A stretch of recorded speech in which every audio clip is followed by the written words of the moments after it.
Vous soutenez depuis le début les rebelles libyens, vous vous êtes rendu sur place plusieurs fois. C'est vous qui, en mars dernier, avez organisé la venue de la délégation du CNT à l'Elysée. Avez-vous une idée, peut-être, ce soir, de l'endroit où se cache Mouammar Kadhafi?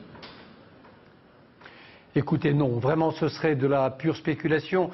Vraisemblablement à Tripoli, le général Younes, avant son assassinat, pensait qu'il se trouvait dans un complexe souterrain du Faisan, dans la ville de Tragan, mais je crois qu'aujourd'hui personne ne le sait de manière certaine. Alors pour le moment, donc, il n'a pas été capturé, contrairement à 3 de ses fils. On l'a vu, les combats continuent à Tripoli. Pour autant, vous considérez comme Alain Juppé, Gérard Longuet, que ça y est, c'est fini? Écoutez, je crois qu'Alain Juppé a très bien parlé, bien sûr. Tout le monde vivait dans l'idée que Tripoli était invincible, que la résistance serait acharnée, que la ville tiendrait face à l'assaut des insurgés. Et comme d'habitude, tout cela s'est effondré comme un château de cartes. Et on a la preuve, une fois de plus, que les dictatures sont moins puissantes qu'on ne le croit et que quand les peuples veulent la liberté, eh bien, ils l'obtiennent quand ils le veulent et quand ils en ont les moyens. Et ça, c'est la très belle leçon et la très belle nouvelle de la nuit dernière. Donc pour vous, c'est davantage une victoire des rebelles qu'une victoire de la coalition?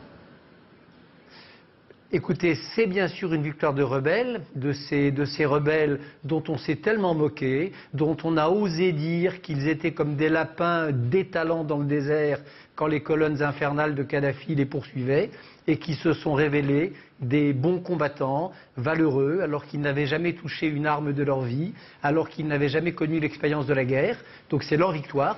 Et puis, c'est la victoire bien sûr de la coalition, et au premier chef, parce que la coalition c'est un mot générique, mais au premier chef de la France, qui a mené cette coalition avec là encore une ténacité tout à fait remarquable. Voilà, la France et son président de la République, Nicolas Sarkozy, qui contre vents et marées, il faut bien dire ce qu'il est, il faut avoir l'honnêteté de pas le dire, contre vents et marées, alors que chacun doutait, alors que dans sa propre famille politique, on l'exhortait à se sortir de ce bourbier où il s'était mis.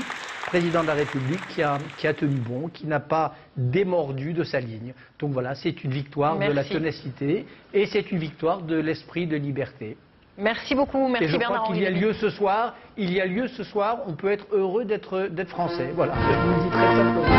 Vous êtes entendu.